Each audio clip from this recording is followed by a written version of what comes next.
Hello everyone, this is Belinda with lesson 11 of A Course in Miracles, and I'll be all caught up for my videos. It actually feels really good to be doing this. I almost quit. I really did. I'm just reminded of that movie Julie and Julia, where she did the Julia's cookbook and cooked every recipe in the book for a year. And when you do things that are outside your comfort zone, man, it can really make you just want to quit.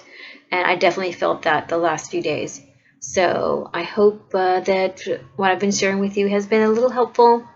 And if nothing else, just knowing that you're not alone. We're all kind of going through all of this together.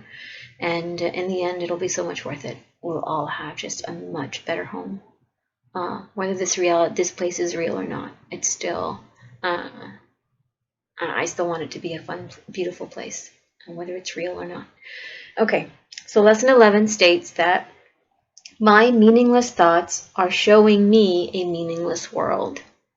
And I'm going to read the whole summary for this lesson because I found this one this one's a critical lesson in the process. It says, this is the first idea we have had that is related to a major phase of the correction process, the reversal of the thinking of the world.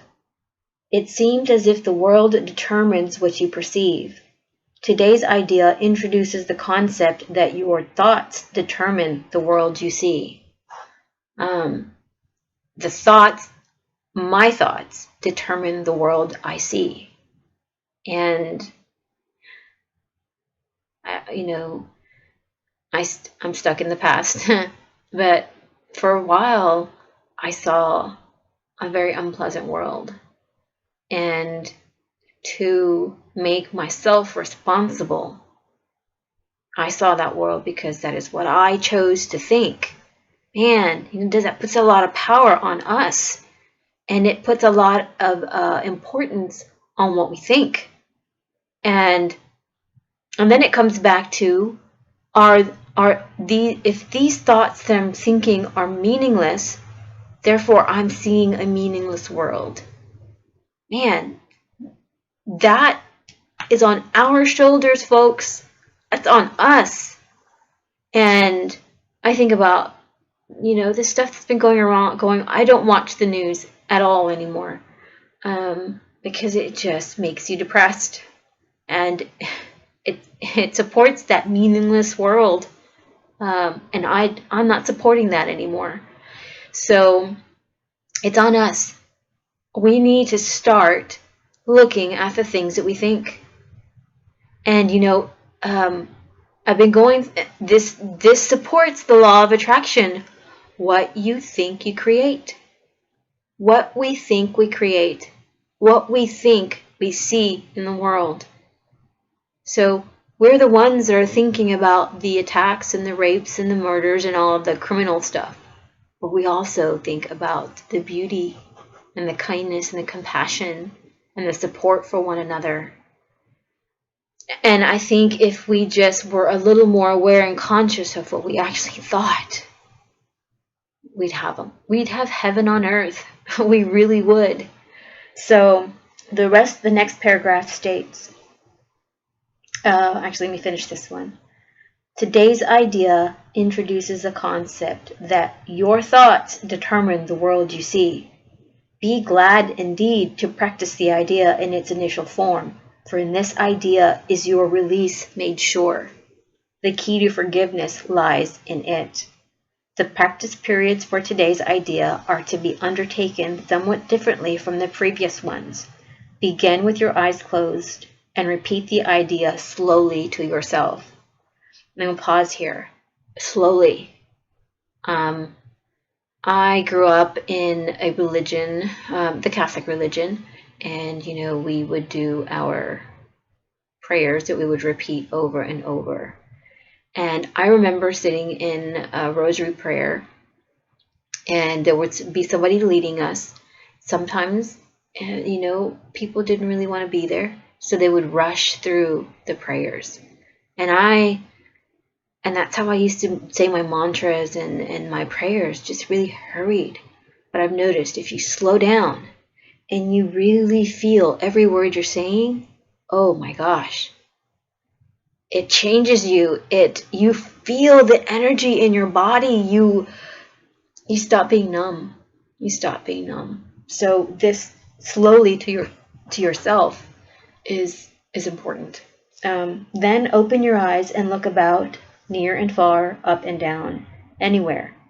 And during the minute or so to be spent in using the idea, merely repeat it to yourself, being sure to do so without haste and with no sense of urgency or effort.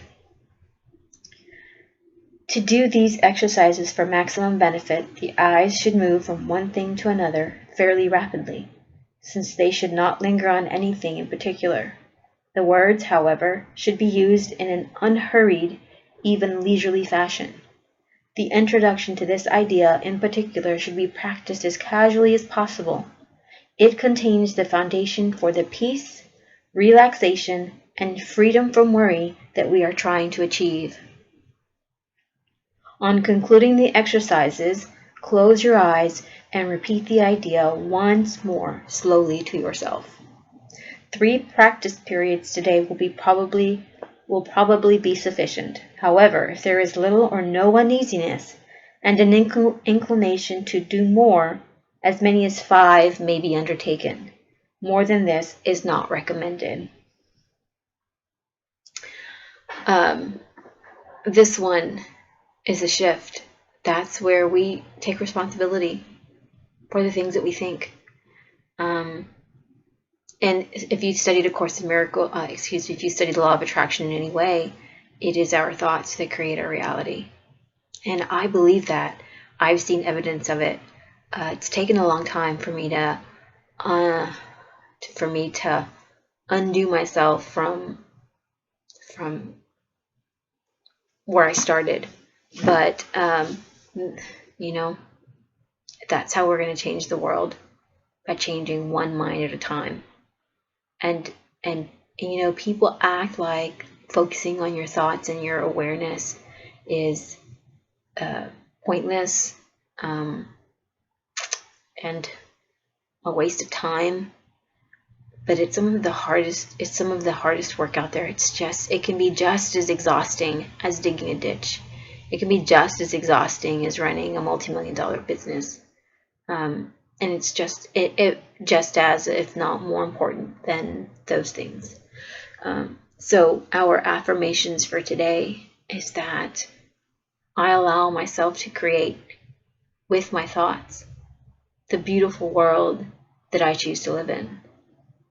I allow myself to embrace the loveliness that is within me, and I allow it to just shower my mind with the beauty that I wish to see in the world. Alrighty, I'll see you tomorrow for lesson 12. Have a good day.